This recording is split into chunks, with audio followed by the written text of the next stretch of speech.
अभी तो मैं वो बात बता रहा हूँ। रामानंद ने बुलाया अपने शिष्य को।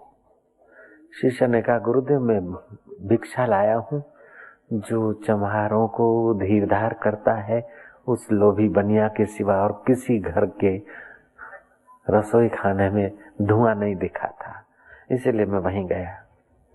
गुरु ने देखा कि चम्हारों का शोषण करके जो अन्न लेता है बनाया है वो भी अशुद्ध अन्न खिलाकर मेरा हृदय अशुद्ध किया। मूर्ख, जा तेरे को चमार के घर जन्म मिलेगा, तब पता चलेगा।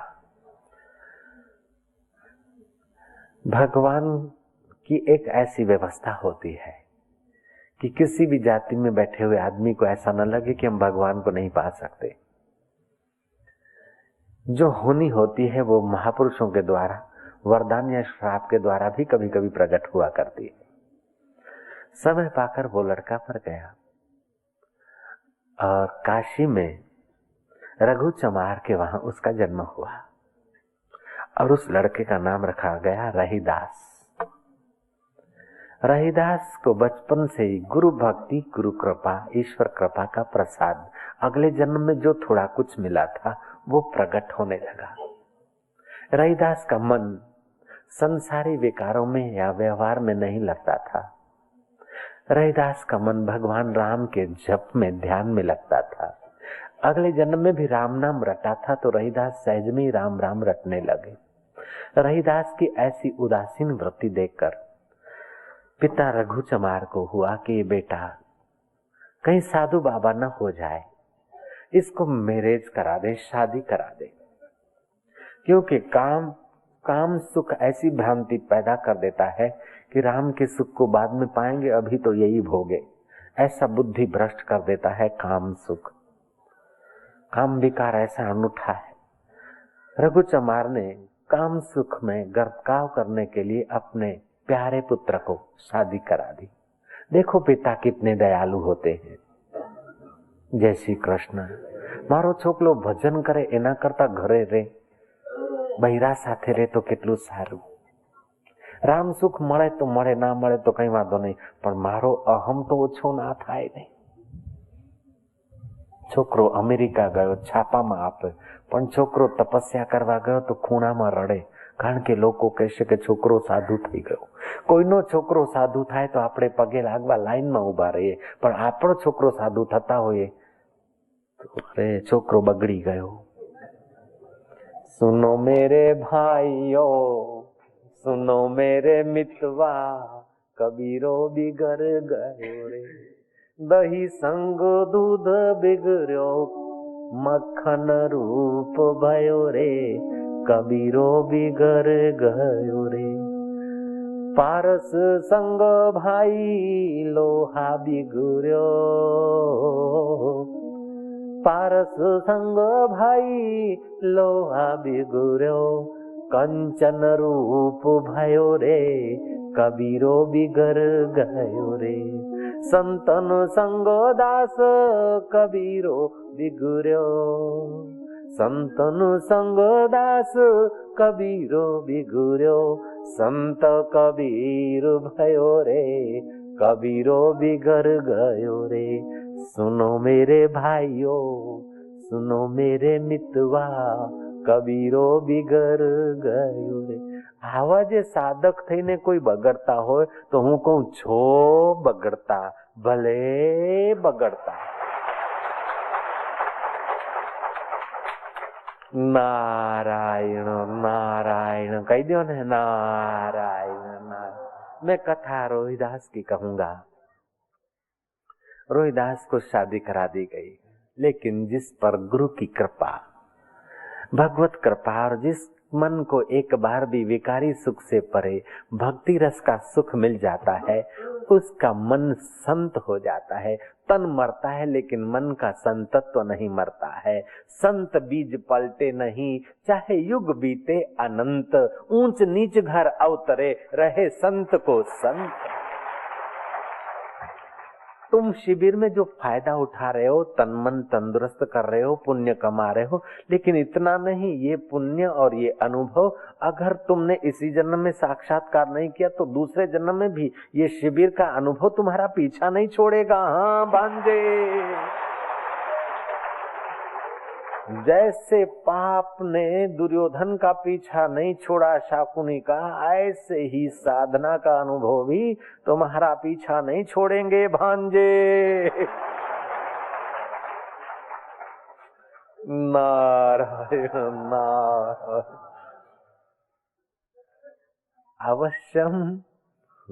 अवश्य भोगने पड़ते पुण्य और पाप के फल को। कृताकृत को अवश्य भोगना पड़ता है। हाँ, एक उपाय है, अकृत न करे, न करने जैसा न करे और करने जैसा भगवान को अर्पण करे तो एकदम वो भगवान स्वयं मिल जाते। फिर खैर, रहीदास को भक्ति का रंग देखकर पिता रघुवीर चिंतित रहे, लेकिन लोग बड़े निश्चिंत होते गए। रहीदास के संग से लोगों को बड़ा आनंद, शांति, भक्ति मिलने लगी। रहीदास की महिमा सुनकर मणिकर्णिका घाट के आसपास रहने वाले रहीदास की महिमा सुनकर कहते हैं कि एक बार मीराबाई भी वहां पहुंची और मीराबाई रहीदास का सत्संग करके इतनी तो प्रसन्न हुई कि रहीदास को उन्होंने अपना गुरु मान लिया। और मीरा ने अपने पदों में भी गाया है, गुरु मल्याड़े रहीदास जीरे, संतोनी चरण रज उडी उडी लागे मोहे अंग, बेनुड़ी मने भाग्य मळ्यो सत्संग, भाग्य मळ्यो सत्संग मने, कर्मे मळ्यो सत्संग मने, नसीबे मळ्यो सत्संग। ऐसे रहीदास किसी की मदद नहीं चाहते थे। बनते भगत, ठगते जगत, पड़ते भव की जाल में। भगत का वेश पहनकर अगर धर्म को कोई धंधा बनाता है तो उसकी भक्ति बरकत बिना की होती है। रहीदास ऐसा ठीक से जानते थे। रहीदास किसी की मदद नहीं चाहते थे, किसी के दान दक्षिणा पर नहीं जीते थे। रहीदास अपना कुल का धंधा, चमड़ा का धंधा, चप्पल सीने का धंधा करने लगे। पिता ने धक्का मार के निकाल दिया। शादी की और फिर भी भक्ति करता रहता, मैं कम और तू खाए, हरामखोर, जा छूटो था। ये है संसार का पिता, लेकिन ईश्वर रूपी पिता कभी अपनी सृष्टि से बाहर नहीं निकालता है। पिता तो के मारू धार्यु करे तो तने राखू, नहीं तो तने काढ़ी मुकू। पर भगवान के विपरीत भी हम कर रहे हैं, तभी भी उसकी सृष्टि में जी रहे हैं। आंखों को सत्ता दे रहा है देखने की, कानों को सत्ता दे रहा है सुनने की। हालांकि पाप भगवान को पसंद नहीं, फिर भी हम पाप करते तो हमारा कनेक्शन डिस्कनेक्ट कर सकता है, नहीं करता है। ऐसा उदार पिता किसके पास मिले? कौन से जन्म में मिला ऐसा उदार पिता? छोरू का छोरू था पर मावतर का मावतर न था। ऐसा माता पिता परमेश्वर है और उसके बाद शरीर का माता पिता है, उसका आदर जरूर करो।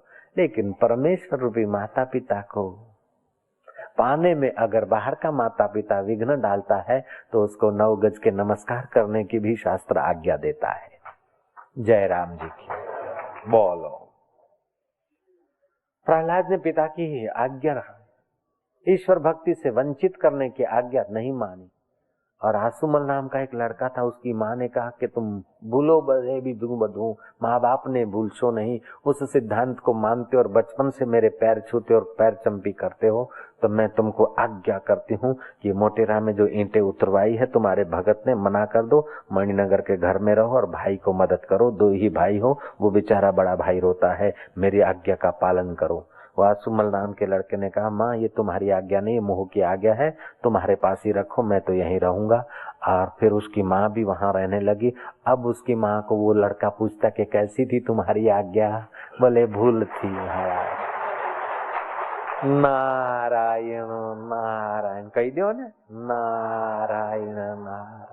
ईश्वर भक्ति से दूर ले जाने वाली किसी की भी आज्ञा, चाहे फिर माता की हो, पिता की हो, दोस्त की हो, बंधु की हो, अरे गुरु की हो, तभी भी नहीं मानना। मेरी आज्ञा भी हो तो आप मत मानना। भगवान को छोड़ने की आज्ञा अगर मैं दूं तो आप मेरी आज्ञा मत मानना। ये कोई आज्ञा होती है? ये तो अपना स्वार्थ होता है। हमने लालजी महाराज को खरी सुना दी एकदम, ये बैठे तुम्हारे बीच। हम नर्मदा किनारे जा बैठे तो आए और हमारे से बड़े प्रेम करने लगे, बड़ा स्नेह हो गया हमारा ध्यान भजन देखकर, उनके हृदय में हमारे लिए बड़ा आदर पैदा हो गया। हाँ, तो हमारी उनसे मित्रता हो गई। फिर जेठानंद नाम के एक खांड वाले सेठ पहुंचे और लालजी महाराज को सुना है अपनी भगत में ऐसा हूँ, अकेला हूँ, अनपढ़ हूँ, ये भाई है सब संभालता है, घर में रह के भजन करे। और ये भोले भाले संत रीझ गए और वो आसुमल नाम के लड़के को बोलते हैं कि तुम जाओ घर में जाके भजन करो, तुम्हारा भाई सब सहूलत देता है। और लड़के ने सुना दिया कि महाराज तुम्हारी और हमारी भाईबंदी भगवान के नाते हुई है, तुम अगर घर भेजने की सलाह देते तो तुम्हारी भाईबंदी और हमारी अभी से पूरी होती है। बोले ना ना ना ना, तुमने वैराग्य छे। फिर सुनाया कि वैराग्य तो खंड वाले को है, हमको क्या वैराग्य है। वो तो सत्यचित आनंद स्वरूप ईश्वर को छोड़कर खांड की बोरियां संभाल रहा है और हम खांड की बोरियों को लात मारकर भगवान के रास्ते चल रहे हैं, तो हमको तो बड़ा राग है। तो संसारी को वैराग्य है जो सत्यचित आनंद शाश्वत ईश्वर का त्याग करके और एक कुर्सी को चौंटे हुए है, प्रमोशन को चौंटे हुए है। हमको तो महाराज बड़ा राग है कि छोटी चीज छोड़कर हम बड़ी चीज की तरफ जा रहे हैं, इसलिए हमको तो राग है। वैराग्य तो उनको है। बापजी बिचारे सरल स्वभाव के कह रहे तमने तो बहु वैराग्य छे। मैं कीधुं बापजी मने वैराग्य नहीं, वैराग्य तो पेला खांड वाला ने छे। બ્રહ્મનો ત્યાગ કરી, ઈશ્વરના આનંદનો ત્યાગ કરીને બિચારો 5 કોથળામાં જીવન પૂરું કરે છે, એને વૈરાગ્ય છે। મને તો મોટો રાગ છે।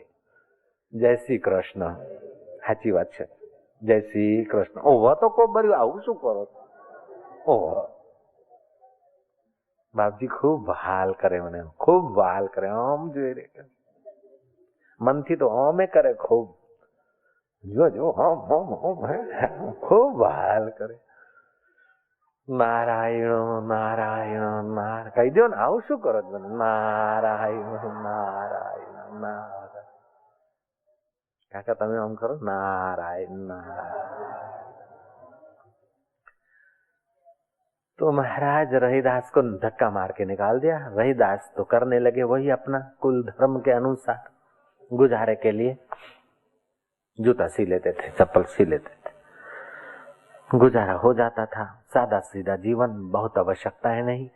ये खपे प्रेस करे हुए कपड़े खपे, ये खपे खपे खपे में अपने को उसने खपाया ही नहीं था।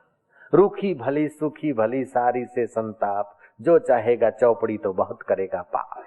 अननेसेसरी जो वासना बढ़ा देते हैं वे लोग फिर गुलाम हो जाते हैं और उनको जीने का मजा ही नहीं आता है। अननेसेसरी नीड नहीं बढ़ाना चाहिए। तो महाराज वो जीने लगे। अब हुआ क्या कि उनका अपना नित्य क्रम, भक्त आए, कथा हो, कीर्तन हो, भक्ति हो, गंगा दशहरे का दिन हो अथवा और कोई एकादशी या पूर्णिमा से का दिन हो तो गंगा स्नान करने के लिए खूब भीड़।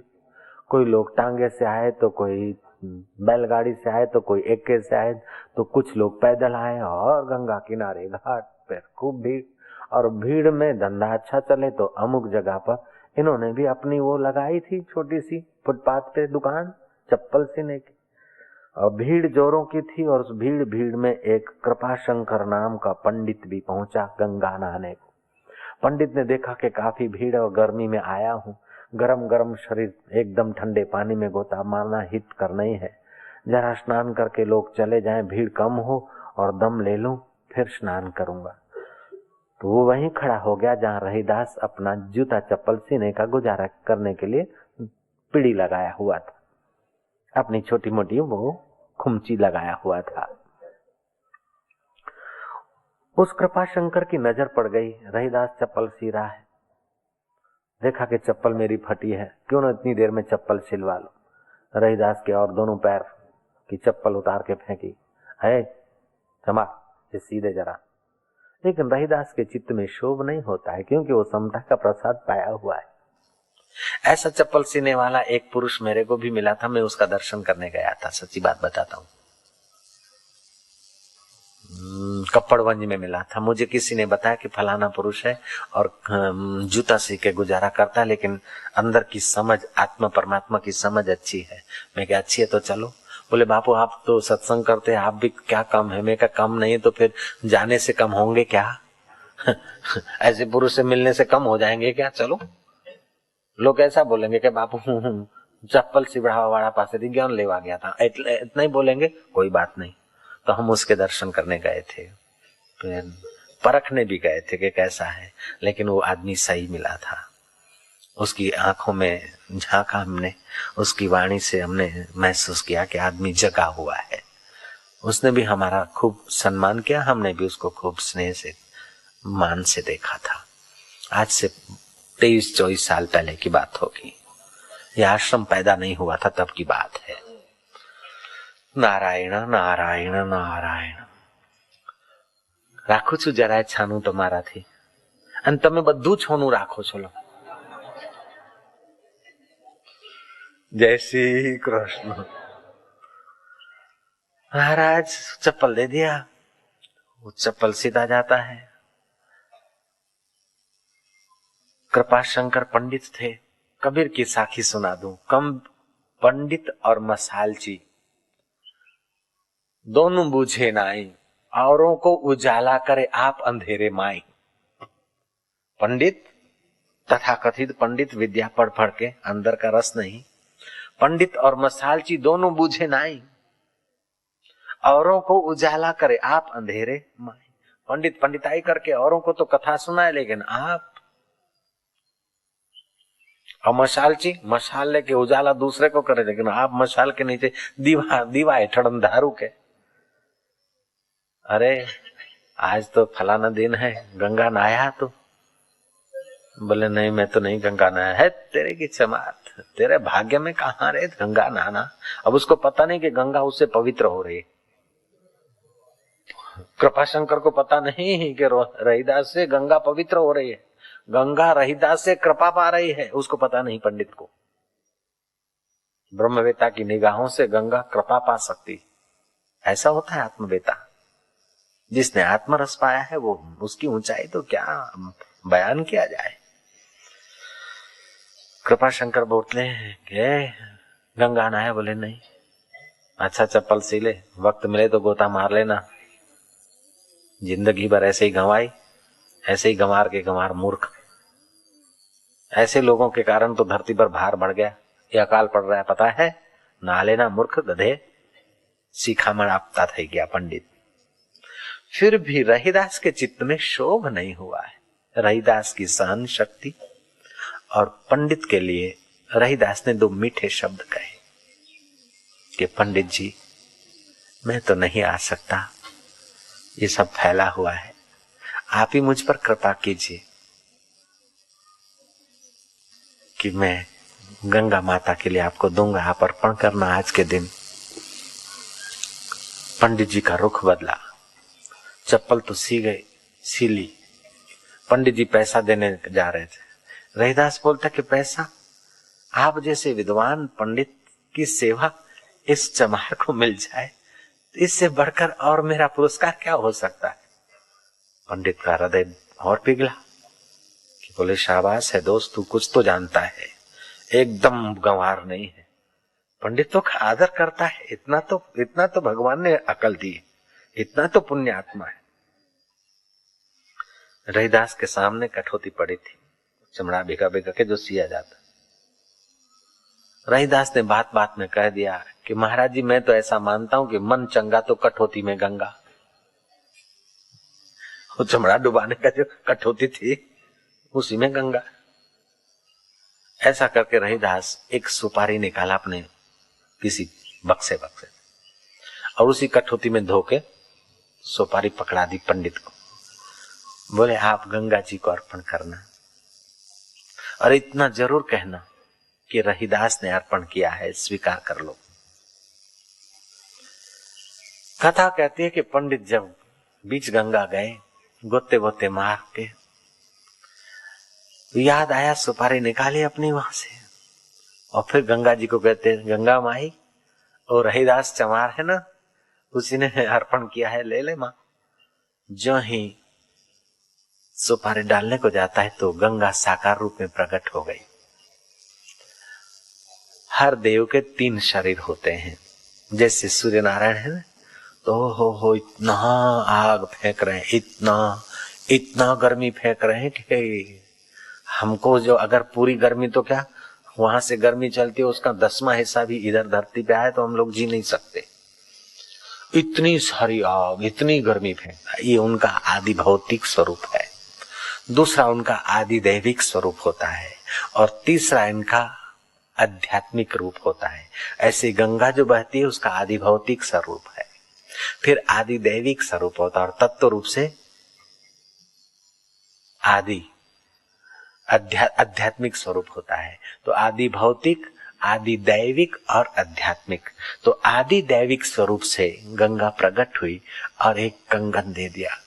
कंगन देखा पंडित ने, पंडित के आश्चर्य का पार न रहा और गंगा जी कंगन देखा अंतर्धान हो गई एक सुपारी से।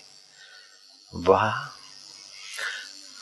पंडित को धन्यवाद देने जाऊं, सुपारी की वखाण करने जाऊं, लेकिन साथ साथ में फिर ये कंगन भी तो देना पड़ेगा। कौन जाता है उसको कंगन देने? ये कंगन, ऐसा कीमती कंगन अगर राजा साहब को दे दिया जाए तो खूब पुरस्कार मिलेगा और मेरी तो जन्म जन्म की दरिद्रता ही मिट जाएगी। हाँ, कंचन कामिनी हाथ में आते ही छुपी हुई हल्की वासनाएं पनप आती। पंडित जी ने तो रास्ता लिया घर का और महाराज घर पहुंचा। समय पाकर राजा साहब को कंगन दिया। राजा साहब कंगन को देखकर ही बस आश्चर्यचकित हो गए। ऐसा भव्य दिव्य कंगन पंडित जी को अशर्फियां देकर खूब संतुष्ट कर दिया और राजा साहब ले आए कंगन रानी के पास। रानी कंगन देखती, दैवी कंगन, मनुष्य लोग की बनावट नहीं है, मानुषी सोनार नहीं है, वो तो देव का संकल्प का कंगन है। उसकी मानुषी लोग क्या बराबरी कर सकेंगे। रानी कंगन देखकर तो चकरावे में पड़ गई। ऐसा कंगन, अद्भुत कंगन, किसी मनुष्य की बनावट नहीं हो सकती। इस कंगन के आगे त्रिलोकी का अगर कोई भी मुझे सुख मिले तो मैं इस कंगन को नहीं दे सकती। ऐसा कंगन। रानी तो बड़ी खुश हुई और जो अच्छी चीज होती है वो दूसरों को बताने की इच्छा मन की होती ही है। वो अपनी एक दासी टहलवी जो थी उसको बुलाकर कहती, देख देख देख देख कैसा कंगन है। दासी देखते ही दंग रह गई। देव की कुछ नियति होती है, भगवान की कुछ लीला होती है। दासी के अंदर भी तो वही परमेश्वर प्रेरक है ना। दासी कहती कि रानी साहबा कंगन तो बहुत बढ़िया है, बहुत बहुत बढ़िया है, लेकिन देखो इतना अच्छा नहीं लगता। रानी चौकी पगली क्या बात बोलती, अच्छा नहीं लगता। बोले एक हाथ में इतना कीमती, इतना बढ़िया कंगन और दूसरा हाथ सुनना सुनना मेरी रानी साहबा का है, ये दूसरा हाथ अच्छा कैसे लगेगा। जब ऐसा दूसरा हो तब तो कुछ शोभा ही और है। रानी ने ये कंगन उठा के फेंक दिया। अब देव की चीज का अनादर करने से वो अलोप हो जाती है, स्वाभाविक। कंगन उठा के संध्या के समय फेंक दिया और अपना स्त्री चरित्र चालू कर दिया। रूठ के बैठ गई। राजा साहब आए, मेरी प्रिया छोड़ो तुम पटाते, कभी मेरी एक बात भी मानी। स्त्री चरित्र उनके पास कुदरती देन होती है, इसमें माताओं का कोई कसूर नहीं है, लेकिन होती जरूर है ये लीला करने की देन। गुरु गोविंद सिंह ने लिखा कि स्त्री को ढोंग करने में कोई देर नहीं लगती और उसके ढोंग के प्रकार का वर्णन किया। तो वो ग्रंथ बना, पुस्तक बना। उस पुस्तक को पढ़कर कोई माया रुष्ट हुई कि ये कैसा गुरु, स्त्रियों का ऐसा है, ऐसा चरित्र होता है, ऐसा करती है, ऐसा ढोंग। कुल मिला के 367 पॉइंटें उन्होंने दे दी थी। तो माया मिलकर गुरुजी की माँ के पास गई और बोला, देखो स्त्रियों के लिए ऐसा ऐसा बोलते हैं। लोगों के तो गुरु हैं, आपके बेटे हैं, जरा हमको समझाओ। तो गुरु गोविंद सिंह की माँ ने कहा कि बेटा, स्त्रियों में, सब स्त्रियों में ऐसा होता है, ढोंग करने के इतने सारे दुर्गुण होते हैं। बोले माँ होते तभी तो बढ़ाएंगे। तो क्या मेरे में भी है? गुरु की माँ ने पूछा गुरु से, क्या मेरे में भी है इतने सब ढोंग करने के लक्षण? बोले तुम मेरी माँ हो तो हो सकता है कम हो सकता है कम है, ऐसा नहीं बोल पाए, हो सकता है कम हो। मैंने एक श्लोक अच्छी तरह से याद रखा है, नृपस्य चित्तम, राजा का चित्त का कोई ठिकाना नहीं, कब कहां पॉलिसी बाहर गुलाट ले ले कोई भरोसा नहीं। नृपस्य चित्तम कृपणस्य वित्तम, खुलेआम हजारों लोगों के आगे न जाने क्या क्या वचन बोल के जाए, बाद में कुर्सी पर वही पुरानी रीत, बाबा आदम के जमाने की, चप्पल भले घिस जाए तो घिस जाए, सेवाधारियों के साहब का क्या बिगड़ता है, खुलेआम भाषण करके जाए लंबे लंबे। આવી સંસ્થાને અમારે તો બધું કરી છૂટવું જોઈએ, આવી સંસ્થાને અમારે તો બધી સગવડો આપવી જોઈએ, આવી સંસ્થાના ફાઇલને તો અમારે જલ્દીથી न जाने क्या क्या बोल जाए, लेकिन करे तो कोई विरले करते होंगे, बाकी तो अनुभव तो सबको होता है। नृपस्य चित्तम, नृप के चित्त, भगवान सबका मंगल करे, हम किसी पर नाराज नहीं, किसी को श्राप नहीं देते, किसी पर रुष्ट नहीं रहते, लेकिन कथा तो जरूर करते हैं। जयराम जी की। नृपस्य चित्तम, राजा का चित्त कुछ भी बोले, जब तक करे नहीं और आपके हाथ में आए नहीं तब तक पक्का नहीं माना जाता है। हाँ, जयराम जी की। नृपस्य चित्तम कृपणस्य वित्तम, कंजूस आदमी का धन कितना है अनुमान नहीं लगा सकते। मनोरथा दुर्जना मानवाना, दुर्जन आदमी के कौन से मनोरथ छुपे हैं, अभी तो सुकड़ के एक ही बात मांगेगा, बाद में वो पूरी करो तो फिर कितनी लाइन ले आता है भगवान जाने। नृपस्य चित्तम कृपणस्य वित्तम मनोरथा दुर्जना मानवानाम, स्त्री चरित्र पुरुषस्य भाग्यम देवो न जानाति कुतः मनुष्याः, देवता भी नहीं जान सकते स्त्री के चरित्र की महिमा, तो फिर मनुष्यों की बात क्या है। तो महाराज उस स्त्री ने, ये तो साधक है माया, तो आप लोगों की बात नहीं करता हूं, मैं तो कथा की बात कर रहा हूं। जयराम जी के, आप तो साधक मानो अपने को स्त्री क्यों मानते हो, अपने को साधक मानो। साधक चरित्र नहीं होता, अपने को साधक मानो। नारायण नारायण नारायण।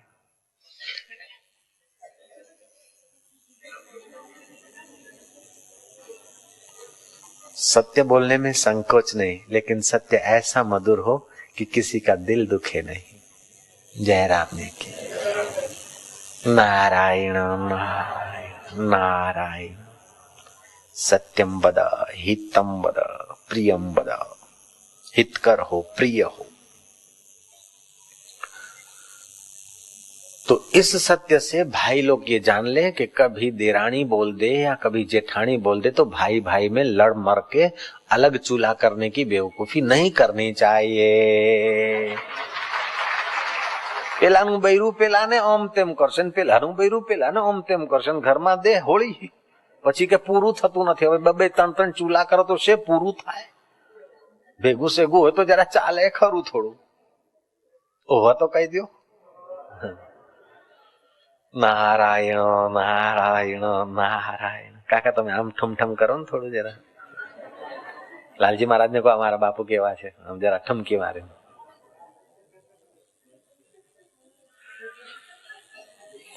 अच्छा तो महाराज वो स्त्री चरित्र क्या रानी ने, हाँ राजा के आखिर बात क्या के बाकी क्या, मेरी एक भी बात नहीं मानी, अब मैं एक बात मांग लूंगी और वचन दो तो मैं बोलूंगी। बोले एक वचन ही दो, चलो दशरथ की नाई। कैकेयी ने रंग जमाया था, ऐसे ही उसने भी कैकेयी से ट्रेनिंग लिया होगा या कुछ भी, वैसे तो खजाना अपना था ही उसके पास। वचन दो, बोले हाँ वचन, और तो क्या, एक कंगन देकर बस मेरे को रिझा दिया, ऐसे का ऐसा दूसरा कंगन ला दो। राजा बोलता है ये कंगन दूसरा लाना संभव नहीं है, फिर भी मैं कोशिश करता हूं। बोले कोशिश नहीं, कुछ भी हो जाए दूसरा कंगन। मनुष्य की सब इच्छाएं पूरी भी नहीं होती और सब इच्छाएं ठुकराई भी नहीं जाती। ये बात अगर मनुष्य को समझ में आ जाए तो मनुष्य सुखी रहेगा। सब इच्छाएं किसी की पूरी नहीं होती, श्री राम की भी पूरी नहीं हुई, कृष्ण की भी पूरी नहीं हुई, राम के बाप की भी पूरी नहीं हुई। क्या बात करते हो, तो तुम्हारे गलबा और गिरीश के बाप की पूरी हो जाएगी। राम जी के पिता दशरथ कि सब इच्छाएं पूरी हुई क्या? फिर तुम्हारी कोई इच्छा नहीं पूरी हुई तो रोते क्यों हो, घबराते क्यों हो, चिंता क्यों करते हो और टेंशन का बंडल क्यों बनाकर परेशान हो रहे हो? इस ज्ञान को ले लो और निर्भर हो जाओ।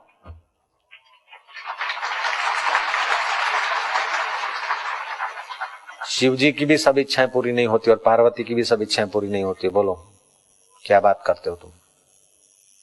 शिव जी नहीं चाहते थे कि पार्वती परीक्षा लेने जाए राम जी की, गई। शिव जी नहीं चाहते थे कि पार्वती यज्ञ में जाए, लेकिन गई। और पार्वती नहीं चाहती थी कि शिव जी का अपमान करे मेरे पिताजी, किया। લ્યો त्यों ठेठ होळी छे तो તમારા ઘરમાં જરાક હળગ્યું તો વાંધો શું આવે? ठेठ દિલ્હીમાં થોડું હળગ્યું તો શું મોટી વાત થઈ, ગાંધીનગરમાં થોડું હલ્યું તો શું મોટી વાત થઈ, તમારા ઘરમાં હલ્યું તો શું વાત થઈ? इसी का नाम तो दुनिया है, इसी का नाम तो प्रकृति है। क्या इज्जत जती रहશે, છોકરો આવું કરશે તો બાપુ સારું ના લાગે, અમારે આમ ના થાય। અરે તું બાપુને શું બોધપાઠ ભણાવે છે? તું ભણી લે ને દીકરા। જય શ્રી કૃષ્ણ। कृष्ण कन्हैया लाल की जय। महाराज कथा में उसकी करूंगा कंगन की। वो कंगन तो अदृश्य हो गया, लेकिन राजा की और रानी की मति सदृश हुई। राजा और रानी आपस में कॉम्प्रोमाइज करने को उद्धत हुए। राजा ने कहा मैं पूरे 20 नखों का जोर लगाऊंगा, ऐसा कंगन ला दूंगा।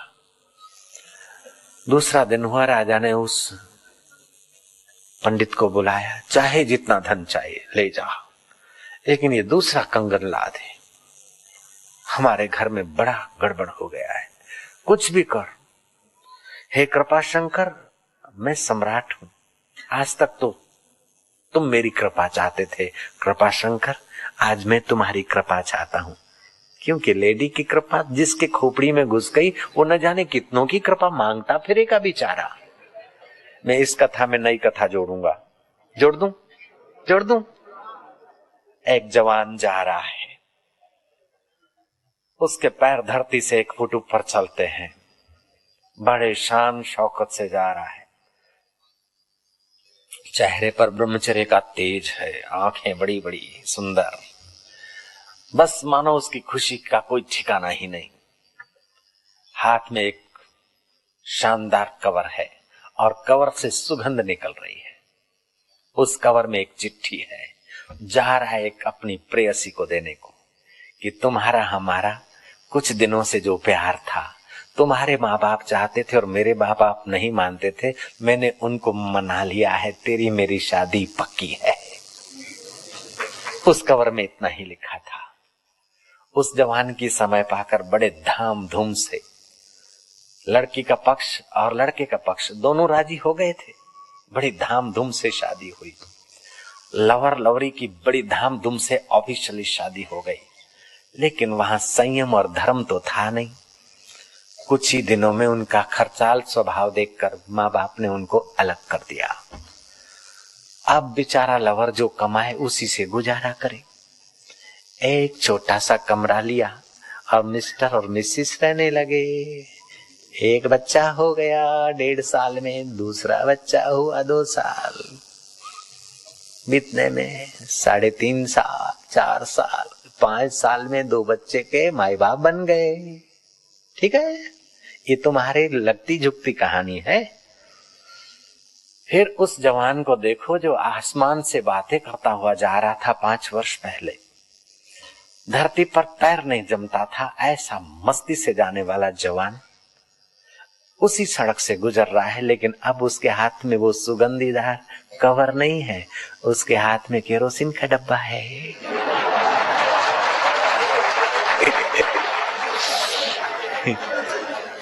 दो छोटी मोटी थैलियां है और एक चिट्ठी है, क्योंकि पगार हुआ है, इतना इसको देना है, इतना उसको देना है, दे के बाकी का उधारा माल इतना लाना है।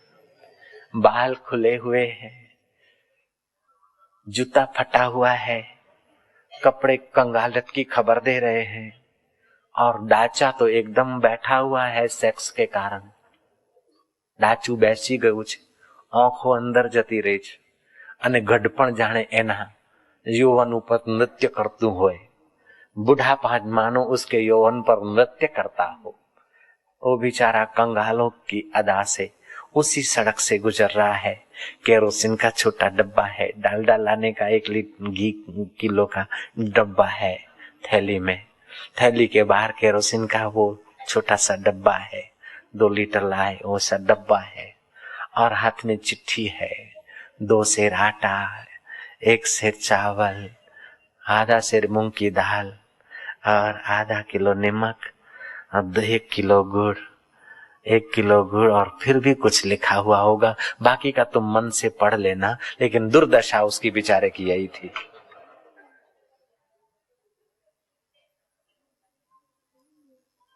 केवल विकारी वासनाएं आदमी को कितना नीचे गिरा देती है। था तो ईश्वर के साथ खेलने वाला जवान, क्षमता तो वो छुपी थी, लेकिन केवल नीचे के केंद्र में आ गया। हम लोग प्राणायाम और ध्यान करवाते हैं आपको ऊपर के केंद्रों में ले जाकर, जहाँ राम का रस मिलता है। इसलिए आप सब संसार के रस भूलकर यहाँ बिल्कुल फेविकॉल से जमे हुए हो। 2 घंटे हो गए। जय राम जी की। मैं बात कंगन की करूंगा। कृपाशंकर ने सोचा कि वो रोहिदास को समझा बुझा के कैसे भी गिड़गिड़ा के 1 सुपारी और ले जाए और गंगा जी को दे दे, 1 कंगन और मिल जाएगा तो मेरा तो खानदान अभी धनवान हुआ है। लेकिन मैं अपने कुटुंबियों को, जो छोटा भाई है उसको भी मैं निहाल कर सकता हूँ। वो गया हिम्मत जुटाकर, चलते चलते पहुंचा रोहिदास के उस चप्पल सीने की जगह पर। रोहिदास ने कहा कि अब दूसरी सुपारी नहीं मिलेगी, कृपाशंकर कृपा करना। और वो कंगन तो वहीं से छू हो गया संध्या के समय, और तुमको जो धन मिला वो भी राजा वापस ले लेंगे, चिंता मत करना। रोहिदास ने कृपाशंकर बात करे उसके पहले सारी कथा सुना दी उसके मन की। कहावत है, घणो लोभ गळू कटावे, घणो लोभ गड़ो कटावे। घना लोभ किया कृपाशंकर ने। रोहिदास को हुआ कह रहे, इतना सारा गंगा जी का दर्शन, कंगन मिला, बेईमानी करा तभी भी चलो धनवा, और फिर दूसरा लेने को मेरे को उल्लू बनाने को आया। बोले वो गया, धन जो मिला था वो गया, कंगन तो गया, लेकिन अब वो धन भी गया। समझो बीजी सोपारी नहीं मळे। घणू लोभ गळू कपावे। पाछा जाओ कृपाशंकर, पोताना जात ઉપર कृपा करो, परसेवो पाड़ो तो हमू पड़स। नारायण नारायण नारायण कहो दो ना, कंजूसी क्यों करते भला। नारायण नारायण नारायण। ब्रिटिश शासन के जमाने की बात है। एक साधु जी थे। उन साधु स्वामी का नाम था श्रद्धानंद जी महाराज। श्रद्धानंद की अपने चित्त में भगवान के लिए, संतों के लिए, शास्त्रों के लिए बड़ी श्रद्धा थी, और उनका चित्त इतना मधुर था और इतनी सुंदर वाणी बोलते थे कि लोग उनको बहुत ध्यान से और चाव से सुनते थे। वो श्रद्धानंद स्वामी एक बार पानीपत में गए। दिल्ली के रूट से जो लोग जाते हैं, आगे पानीपत एक इलाका है, तो पानीपत गांव में गए। पानीपत गांव के लोग सुना कि श्रद्धानंद महाराज आए। जनता उनके दर्शन और उनके सत्संग की अभिलाषा व्यक्त करने लगी। आयोजन हो गया और श्रद्धानंद स्वामी शाम को सत्संग करते थे हर रोज। उन दिनों में मुगला डाकू नाम का एक डाकू कुप्रसिद्ध था। उसके नाम से भी लोग दहशत खाते थे, डरते थे। जैसे संत पुरुष का नाम सुनकर लोगों का हृदय पुलकित होता है, ऐसे उस डाकू का नाम सुनकर लोगों का हृदय सिकुड़ जाता था। जो आदमी जैसा काम करता है उसके नाम से भी उसी प्रकार के आंदोलन बन जाते हैं। तो श्रद्धानंद का नाम सुनकर तो लोगों के हृदय में श्रद्धा प्रेम बढ़, लेकिन वो डाकू का नाम सुनकर भी लोग डरते थे। ऐसा नामचीन कुविख्यात डाकू था। देव योग से पानीपत में डाका डालने का निर्णय उसने पहले से कर रखा था, और उन्हीं दिनों में उसको वहां आना है जिस दिनों में श्रद्धानंद महाराज की कथा चल रही। श्रद्धानंद की प्रशंसा सुनकर वो मुगला डाकू अपने साथियों सहित छुपे वेश में श्रद्धानंद महाराज के सत्संग में बैठ गया।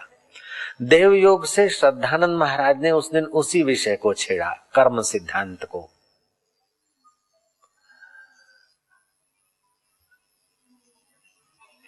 अवश्य भावी भोक्तव्यम, कृता अकृत, जो कृत अकृत फल है, शुभाशुभ कर्म का फल है, वो अवश्यम भावी भोगना ही पड़ता है, इससे कोई बच नहीं सकता। इसलिए अपने दुष्कृत्यों से अपने को बचाओ और सुकृत्यों में समय शक्ति का सदुपयोग करो। अवश्यम भाविनो भावानाम प्रतिकारो भवेत यदि दुखेन लिपेरन नल राम युधिष्ठिरा। नल और युधिष्ठिर जैसे को भी कर्म के सिद्धांत में जीना पड़ा और पसार होना पड़ा। राजा नल, दमयंती नल या राजा युधिष्ठिर और भगवान राम को,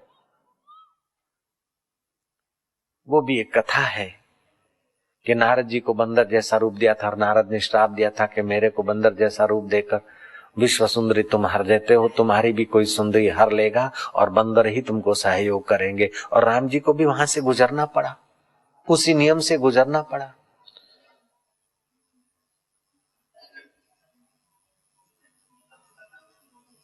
बाली को जब राम जी मारते हैं तो राम जी कहते हैं, बाली कहते हैं सुग्रीव तुम्हारा मित्र है और मैं शत्रु, मेरे को क्यों मारा?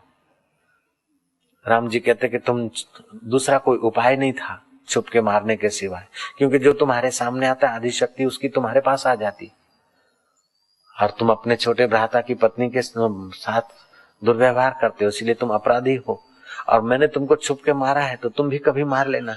वो ही बाली दूसरे जन्म में कृष्ण अवतार में शिकारी होकर श्री कृष्ण को पूर्ण यात्रा के समय अपना रूप दिखा देता है। तो कर्मों का सिद्धांत महाराज ने सूक्ष्मता से बयान किया, और महाराज क्रूर कर्मों का फल समय पाकर अनंत गुना होकर भोग करना ही पड़ता है, और अच्छे कर्मों का फल अभी नहीं मिले तो अच्छा है, देर से मिलेगा तो और बढ़िया होकर मिलेगा। इस सिद्धांत कर्म सिद्धांत पर प्रवचन महाराज जी ने किया, और हृदय पूर्वक प्रवचन तो दिल में उतर ही जाता है। वो मुगला डाकू का हृदय कांपने लगा अपने क्रूर कृत्यों से। डाका डालने में न जाने कितने दिलों की हिंसा होती है और कितने शरीरों की भी तो हिंसा होती है। इस क्रूर कर्मों ने उसके हृदय को झकझोर दिया। मनुष्य अपने दुष्कृत्यों का फल कैसा मिलेगा वो अगर सोचे और समझे तो इसी समय उसके दुष्कृत्य छूट सकते हैं। महाराज कथा पूरी हुई, लोग प्रणाम करके अपने अपने घर गए। महाराज भी आराम करने को अपने एकांतवास कुटिया में गए। समय पाकर मुगला डाकू उस कुटिया के द्वार पर आया। महाराज ने दरवाजा खोला, भाई क्या है, क्यों आए हो इस समय? मैं रात्रि हो गई, आराम कर रहा हूं, इस समय क्यों आए हो? बोले तुम कौन हो? बोले महाराज मेरा नाम मुगला डाकू है, सीकी गांव का रहने वाला हूं। महाराज ने कहा भैया मेरे पास तो कोई धन नहीं, तेरा डाका फैल है,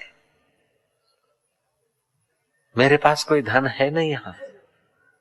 अगर धन लेना है तो आ जाना, मैं जहां समिति ममिति बनाता हूं उन समिति वालों के पास मिल जाएगा थोड़ा बहुत, मेरे पास नहीं है। वो समिति बैठा है इधर सामने, वो धनवान सेठ के पास धन मिल सकता है, मेरे पास तो कुछ नहीं। चाहे शांति कुटिया का चप्पा चप्पा तू खोज ले, यहाँ तो कोई धन नहीं मिलेगा। महाराज चाहे फिर वो मुगला डाकू हो, चाहे इनकम टैक्स का कोई बैठा हो सज्जन, सब ध्यान से सुन ले। जय राम जी की। तो महाराज मैं धन लेने नहीं आया, डाका डालने नहीं आया, धन देखने नहीं आया महाराज, मैं अपने दिल को बदलने को आया हूं। मैं प्रायश्चित करने आया हूं। मुझे कितना दंड मिलेगा महाराज? मरकर जबरन दंड भोगना पड़े, उससे आदमी प्रायश्चित करे, थोड़े ही दुख में अपना सब पाप जला सकता है। ये कथा के वचन को समझकर मैं हिम्मत करके आपके चरणों में आया हूं, मैं आपके शरणागत हूं। श्रद्धानंद जी बड़े प्रसन्न हुए। उसका हौसला बढ़ाते हुए, हिम्मत बढ़ाते हुए श्रद्धानंद ने कहा कि भाई तू सचमुच में बुद्धिमान है, कथा का तूने ठीक सदुपयोग किया है। अगर तू अपने पापों का प्रायश्चित करना चाहता है तो चला जा थाने में। वो निर्भीक हो चुका था, संत दर्शन ने उसे हिम्मत दे दी, थाने में चला गया।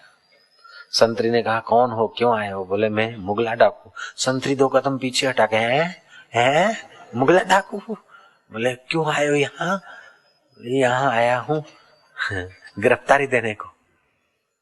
संतरी भागा अंदर, थानेदार को बोला कि मुगला डाकू आया है और वो अपनी गिरफ्तारी देने को आया है। थानेदार ने कहा जाके उसको बोलो कि मेरे पास टाइम नहीं है, डीएसपी साहब को मिलो। डीएसपी इतनी उसकी धाक थी। मुगला डाकू पानीपत से पैदल चला है रात्रि को। चलते चलते चलते करनाल में पहुंचा है डीएसपी के पास। डीएसपी का द्वार खटखटाया है। उस सत्संगी ने, डाकू में से अब सत्संगी बना है, और डीएसपी को सारी कथा सुना दी। डीएसपी ने कहा कि चलो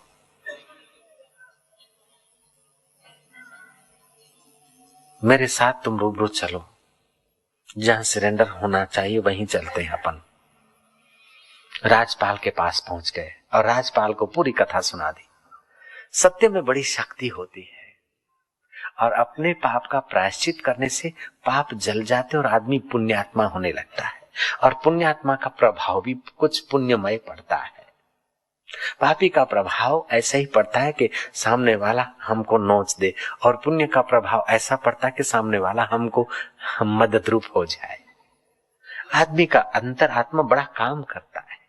आदमी का पुण्य बड़ा सुकृत लाता है और पाप दुष्कृत जरूर ले आता है। हाँ, देर सवेर हो सकती है लेकिन होता जरूर है। मुगला डाकू और डीएसपी राजपाल से मिले और राजपाल को मुगला डाकू ने अपनी, डीएसपी ने सब सुना दिया था और अपनी हृदय की बात मुगला डाकू से जो पूछी, मुगला डाकू ने सच सच बता दी। राजपाल कहता कि जब तुम इतना सच्चाई से सब कुछ अपना स्वीकार कर रहे हो और स्वामी श्रद्धानंद का तुमने सत्संग सुना है, तो श्रद्धानंद तो मेरे गुरुजी होते हैं और तुम उनके शिष्य हो गए। अब गुरु भाई को सजा क्या दूं, मैं तुम्हें माफ कर रहा हूं। जब तुम शरणागत हो रहे हो, अपनी सब भूलें स्वीकार कर रहे हो, तो राजपाल होने के नाते मैं क्षमा करने में मेरा अधिकार है। क्षमा करूं न करूं, मैं तुम्हें क्षमा करता हूं। वो मुगला डाकू में से एक अच्छा सात्विक सज्जन सदग्रस्त होकर अपना जीवन यापन करने लगा। सत्संग भाव से, अभाव से, कुभाव से कैसे भी सत्संग की जगह पर आदमी पहुंच जाए, जहां सत्कर्म होते हैं वहां अपने पाप का प्रायश्चित कर ले और दोबारा वो पाप न करे तो उसके पाप जल जाते हैं। और जहां सत्संग होता है वहां कहीं अगर गड़बड़ कर देता है तो अन्य क्षेत्रे कृतं पापम तीर्थ क्षेत्रे विनश्यति, तीर्थ क्षेत्रे कृतं पापम वज्रलेपो भविष्यति। जहाँ सत्संग भजन होता है वो भूमि तीर्थ तो लाती है। वो तीर्थ भूमि में अपना कोई पाप है वो हृदय पूर्वक स्वीकार करके किसी श्रेष्ठ साधक के आगे बयान कर ले और उस पाप का प्रायश्चित कर ले तो उसका पाप माफ होता है, दोबारा न करे तो। और कोई सत्कृत्य का संकल्प कर ले तो तीर्थ क्षेत्र में किया हुआ सत्कृत्य, सत्कर्म के संकल्प में बल मिलता है। कुल मिलाकर मनुष्य अपने भाग्य का आप विधाता है, इसलिए अपने को हल्की इच्छा वासनाओं अथवा अहंकार पोषने की, लोभ पोषने की उस नागचूड़ से अपने को बचाकर अपने को आत्मरंग से पोषकर जीवन की शाम हो जाए उसके पहले जीवनदाता का साक्षात्कार करना चाहिए। हरि ओम।